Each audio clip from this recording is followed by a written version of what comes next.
안녕하십니까, 홍진TV 미국에서 보는 세상 이야기의 저는 시애틀 타크마 홍진입니다. 드디어 이틀 동안 미국 상공을 떠다니던 중국의 스파이 풍선이 사우스캐롤라이나 그 인근의 대서양에서 떨어졌습니다. 미국이 공격이 아니라 일부러 샷으로 떨어뜨렸습니다. 이틀 동안 미국을 상공을 누비던 중국의 스파이 풍선 드디어 떨어지고 말았습니다. 지난 2일 미국 상공에 중국의 정찰용 무인 풍선으로 의심되는 물체가 목격돼서 미군 수뇌부가 수습진원 등 비상이 걸렸습니다. 여기에 아주 이게 미국의 무인기가 미국 본토 상공에 무단 침입한 것은 2차 대전 이후에 처음이라고 합니다.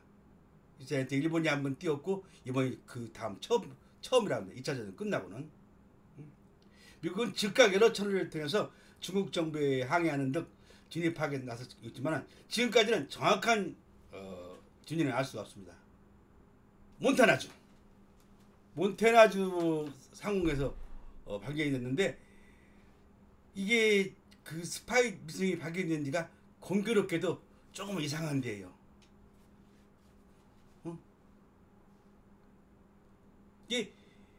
이게 어떻게 왔냐면은 미국 중국을 거쳤고 야류산 열도를 통해서 알라스카를 통하고 알라스카를 통해서 카나다를 통해서 미국 북부로 온 겁니다.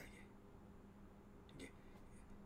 러시아 바람이 야류산 열도가 있잖아요. 그를 통해서 이렇게 바람 따라서 온 건데 몬타나로 왔는데 거기가 또 어디냐, 몬타나가 있는 데가 거기가 맘스트롬 공군기지랍니다. 남동쪽으로 282km 떨어져 있는 그곳에 뭐가 있냐? 바로 대륙간 탄도미사일 ICBM 이 150기가 설치되어 있다고 합니다. 근데 하필이면은 왜 그로 왔는가 참 이상하잖아요. 그게 좀 150기 탄도미사일이 있는 그 어떻게 몬타나로 그게 꼭 하필이면 왔냐 이거지. 그리고 유역에 이틀을 떠다니다가 결국에는 이제 오늘 사우스캐롤라이나에서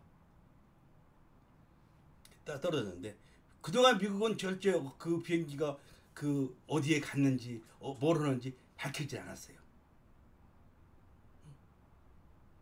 여간에서 패트릭 라이더 미국 방부 대변인은 고구도의 감시체들에 의해서 계속 면밀히 추적하고 모니터링하고 있다고 밝혔는데 오늘 그렇게 떨어진 겁니다. 이게 다 관찰하고 있다가 인간이 없는 그 바다에서 떨어뜨린 것 같습니다. 아마 그 당시에 여기 이 비행체가 첫 번에 발견됐을 때 미국의 국방장관이 오스틴 국방장관은 필리핀을 방문 중이었어요. 그 보고를 받고 바로 합참의장 그다음에 미 북부 사령관 다들 수뇌부가 호의를 결과 유역하지 말자 하고 뭐 자세한 내용, 구사적인 내용은 바이든 대통령이 보고했다고 합니다.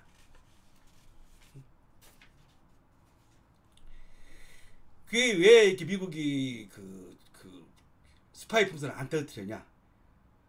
미 정부 고위 관리자는 중국의 정찰용 그 풍선에 그 정부를 시켜본데 한계가 있어요. 그리고 또 몬타나에서 그때 당시 떨어뜨렸으면 그 인근의 주민들이 다칠 수도 있고 그러니까 아예 그냥 동태만 살피고 비행체를 추정만 했다고 그런 것 같습니다. 그런데 이제 요거가 아닌 대신에 그 F-22 스텔스 전투기가 비상 출동을 했고 스파이 풍선에 이게 가는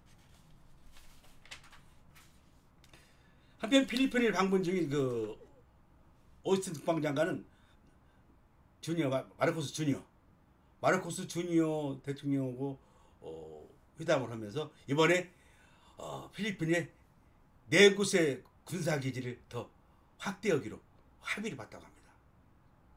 그러니까 총 기존에 5곳하고 지금 4곳하고 9곳의 군사기지를 필리핀에서 남중국해에서 그래서 활동할 수 있는 곳입니다. 9곳의 군사기지가. 이게 한마디로 남중국에서 가장 가까운 이제 출국할 수 있는 다 발판을 만들어 놨어요. 옛날에 있었지만 이게 중간에 없어졌는데 이번에 다시 이 회담을 확정지음으로써 오신장을 확정지음으로써 필리핀에 9곳의 군사기지를 뒀다는 것입니다. 이게 이번에 이게 중국이 이 풍선을 띄운 이유가 확실해졌어요. 왜? 미국의 대만에 대한 무기 수출, 응? 수출, 그 다음에 필리핀의 군사기지 확대, 이런 여러 가지 중국의 불만이 이번 풍선으로 펼쳐지지 않았나 그렇게 생각하고 있습니다. 근데 중국은 지금 막 펄펄 뜨거든. 예. 절대 이건 민간용 과학 풍선이지 정찰용 풍선이 아니라고. 근데 그 말을 누가 믿습니까? 미국 정부가 바보도 아니고. 어?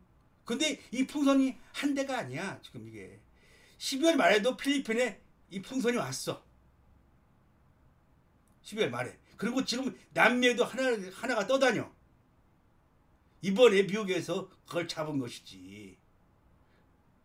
지금 여러 경로를 통해서 중국하고 소통하고 있지만 이게 미국의 그 주장은 정찰용 스파이 풍선이라는 걸 확실하게 지금 아주 그냥 다 사람들이 인식하고 있어. 이게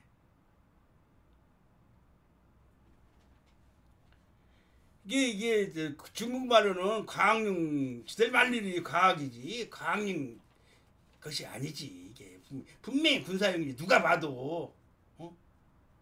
이게 한마디로 지금 중국이 왜 이걸 띄웠냐? 그래서 미국의 동태를 보는 거야. 미국이 어떻게 나오는가? 제가 어떻게 돼 있는가?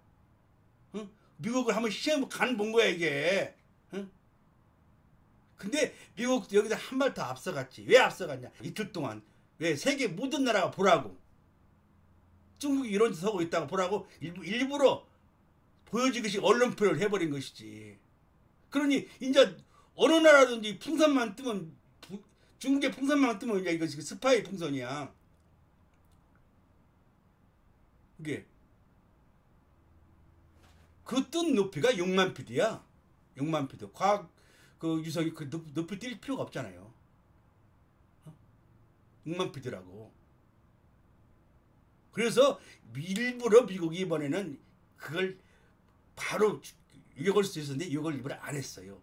제가 볼 때는. 그래서 일부러 세계 사람 모든 나라 사람들이 보라고 놔둔 거예요. 이제 앞으로 무슨 이런 문제가 또 발생할 때는 유럽연합이나 우방들을 다 미국 편으로 끌어들일 수가 있잖아. 왜? 이번에 이렇게 했으니까. 분명히 유격하고 난 나머지 그 잔해를 가지고 좀 분석을 할 거라고요. 그러면 무슨 그 비행 물체가 확실히 나온다고. 미국이 이번에 한 행동은 진짜 이때까지 해온 행동 중에서 성숙된 국제관계의 뭐랄까 국제관계의 모든 그 영향을 보여준 거야. 이게 한마디로 얘기해서. 그리고 이번에 중국은 더 확실하게 중국은 확실하게 미국의 경계 대상이 이루어가는 것을 다시 한번 각인시켜주는 계기가 됐고,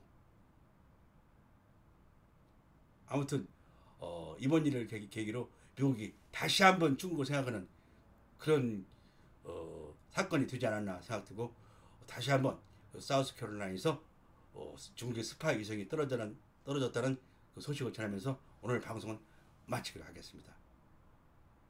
조금이라도 도움이 되셨다면 좋아요, 구독 부탁드리겠습니다. 감사합니다. 행복하십시오.